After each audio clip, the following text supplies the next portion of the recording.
కాదేది అవినీతికి అనర్హం అన్నట్లుగా వైకాపా ప్రభుత్వ పాలన గతంలో సాగింది.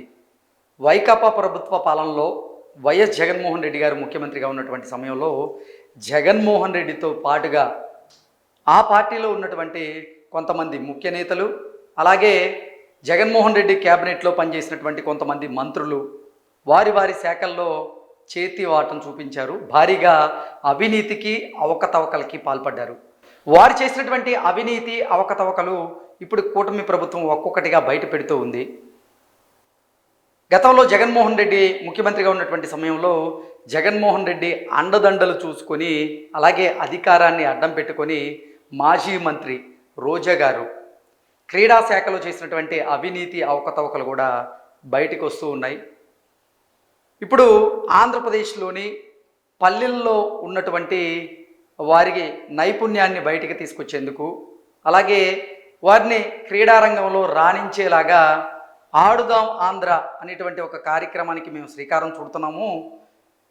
ఈ కార్యక్రమం ద్వారా ఆంధ్రప్రదేశ్లో ఉన్నటువంటి పల్లెల్లో యువకులు ఎవరైతే ఉన్నారో వారిలో దాగి ఉన్నటువంటి నైపుణ్యాన్ని మేము వెలికి తీస్తున్నాం అంటూ చెప్పుకొని ఆడుదాం ఆంధ్ర అనేటువంటి కార్యక్రమానికి శ్రీకారం చుట్టి వారిలో ఉన్నటువంటి నైపుణ్యాన్ని బయటికి తీశారో లేదో తెలియదు, కానీ ఆ శాఖలో పనిచేసినటువంటి మంత్రి రోజా గారు మాత్రం వారిలో దాగి ఉన్నటువంటి నైపుణ్యాన్ని మాత్రం బయటికి తీశారు. ఆవిడ చేతికి మాత్రం చేతివాటం చూపించారు. ఆడుదాం ఆంధ్ర పేరుతో సాగినటువంటి ఆ కార్యక్రమానికి గాను అక్షరాల 110 కోట్ల రూపాయలు అవినీతికి అవకతవకలకి పాల్పడినట్లుగా రోజా గారి మీద, అలాగే అప్పటి శాప్ చైర్మన్ అనేటువంటి భైరెడ్డి సిద్ధార్థ రెడ్డి మీద కొన్ని ఆరోపణలు అయితే వస్తూ ఉన్నాయి.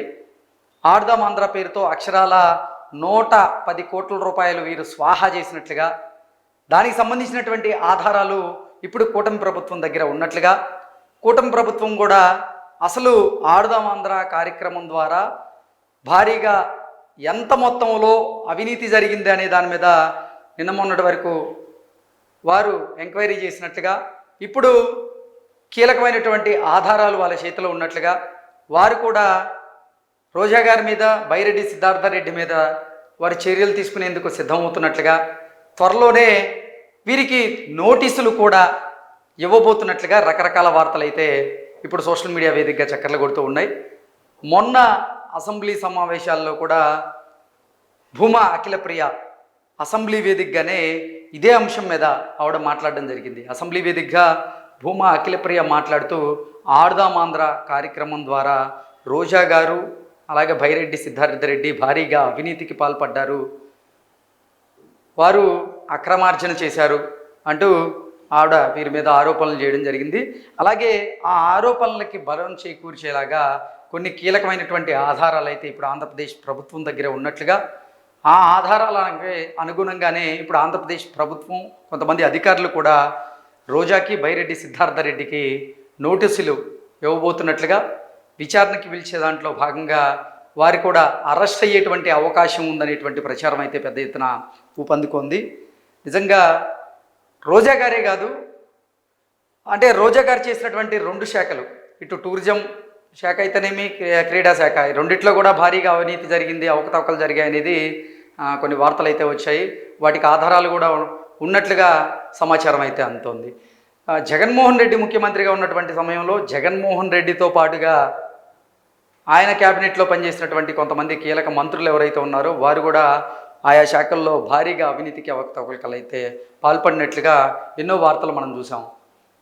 పెద్దిరెడ్డి రామచంద్రారెడ్డి ఆయన శాఖతో పాటుగా అన్ని శాఖల్లో కూడా ఆయన భారీగా అవినీతికి పాల్పడ్డారు. ఆయన చేసినటువంటి అవినీతి కూడా ఒక్కొక్కటిగా బయటకు వచ్చేది. అయితే ఆయన నియోజకవర్గంలో అటవీ భూములు ఏవైతే ఉన్నాయో అటవీ భూముల్ని ఆక్రమించేటువంటి ప్రయత్నం చేసి అడ్డంగా మొన్న దొరికిపోయారు. ఆయన బుకాయించేటువంటి ప్రయత్నం కూడా చేశారు. అలా ఒకరు కాదు, ఇద్దరు కాదు, జగన్మోహన్ రెడ్డి క్యాబినెట్లో పనిచేసినటువంటి చాలామంది కీలకమైనటువంటి మంత్రులు ఎవరైతే ఉన్నారో వారందరి మీద కూడా అవినీతి ఆరోపణలు అయితే వస్తూ ఉన్నాయి. పేర్ని నాని గారి మీద చూసుకున్నట్లయితే ఈ రేషన్ బియ్యానికి సంబంధించినటువంటి ఆరోపణలు ఉన్నాయి. అలాగే కొడాలి నాని మీద కొన్ని ఆరోపణలు వస్తూ ఉన్నాయి ఇదే శాఖకు సంబంధించి. ఇలా రకరకాలుగా జగన్మోహన్ రెడ్డి క్యాబినెట్లో పనిచేసినటువంటి మంత్రులందరూ కూడా అవినీతికి పాల్పడినట్లుగా కొన్ని వార్తలు అయితే వచ్చాయి. వాటిలో కొన్నిటికి ఆధారాలు కూడా లభ్యమైనట్లుగా మనకు తెలుస్తోంది. రోజా గారి మీద ఇప్పుడు ఆంధ్రప్రదేశ్ ప్రభుత్వం అయితే చర్యలు తీసుకునేందుకు సిద్ధంగా ఉన్నట్లుగా, త్వరలో రోజా గారికి నోటీసులు ఇవ్వబోతున్నట్లుగా, అందులో భాగంగానే అసెంబ్లీ వేదికగా ఈ అంశం చర్చకు వచ్చినట్లుగా కూడా రకరకాలుగా పుకార్లు షికార్లు కొడుతూ ఉన్నాయి. ఈ నేపథ్యంలోనే అంటే మనం చూసుకున్నట్లయితే జగన్మోహన్ రెడ్డి ముఖ్యమంత్రిగా ఉన్నటువంటి సమయంలో అధికారాన్ని అడ్డం పెట్టుకొని కొంతమంది వైకాపా నేతలు, అలాగే వైకాపాకి సానుభూతి పరులుగా ఉన్న వారందరూ కూడా జగన్మోహన్ రెడ్డి అండదండలతో అప్పటి ప్రతిపక్ష నాయకులైనటువంటి చంద్రబాబు గారి మీద, అలాగే పవన్ కళ్యాణ్ గారి మీద, లోకేష్ గారి మీద, వారి కుటుంబ సభ్యుల మీద అనుచితమైనటువంటి వ్యాఖ్యలు చేస్తూ అసభ్యకరమైనటువంటి పదజాలంతో వారిని దూషిస్తూ ఉన్నటువంటి నేపథ్యంలో ఎవరైతే అసభ్యకరమైనటువంటి పదజాలంతో దూషించారో వారు ఒకరి తర్వాత ఒకరు అరెస్ట్ అవుతూ ఉన్నారు. ఈ నేపథ్యంలోనే దువ్వాడ శ్రీనివాస్ కూడా మరి కొద్ది రోజుల్లో అరెస్ట్ అయ్యేటువంటి అవకాశం ఉంది. అధికారాన్ని అడ్డం పెట్టుకొని, అలాగే జగన్మోహన్ రెడ్డి అండదండలు చూసుకొని ఆయన తన నోటికి పని చెప్పాడు. డిప్యూటీ సీఎం అయినటువంటి పవన్ కళ్యాణ్ గారి మీద, ఆయన కుటుంబం మీద ఆయన అనుచితమైనటువంటి వ్యాఖ్యలు చేసినటువంటి నేపథ్యంలో అతని మీద పలు స్టేషన్లలో కేసు నమోదైంది. ఈ నేపథ్యంలోనే పోలీసులు కూడా అతన్ని విచారణకి హాజరవ్వాల్సిందిగా కోరి విచారణలో భాగంగా అతన్ని అరెస్ట్ చేసేటువంటి అవకాశం ఉందనేటువంటి వార్తలు కూడా చక్కర్లు కొడుతూ ఉన్నాయి. ఈ నేపథ్యంలోనే అసలు వైకాపా పాలనలో జరిగినటువంటి అవినీతి అవకతవకలకు గాను ఇప్పుడు కూటమి ప్రభుత్వం చర్యలు తీసుకునేందుకు సిద్ధంగా ఉందని, వారు చేసినటువంటి అవినీతి అవకతవకలను ఆధారాలతో సహా బయట పెట్టబోతుందని, ముందు రోజా గారు చేసినటువంటి అవినీతిని అవకతవకల్ని బయటపెట్టి ఆ తరువాత ఇతరులు చేసినటువంటి అవినీతిని బయటపెట్టేటువంటి అవకాశం ఉందని, ఆడుదాం ఆంధ్ర పేరుతో రోజా గారు, బైరెడ్డి సిద్ధార్థరెడ్డి దోచుకున్నవన్నీ కూడా కక్కించేటువంటి ప్రయత్నం కూడా ఇప్పుడు కూటమి ప్రభుత్వం చేయబోతుందనేటువంటి వాదనలు అయితే తెరమీదకి వస్తూ ఉన్నాయి. ఏది ఏమైనప్పటికీ కూడా మరో 2-3 రోజుల్లోనే రోజా గారికి నోటీసులు ఇవ్వబోతున్నట్లుగా, ఆ తర్వాత విచారణకి పిలవబోతున్నట్లుగా,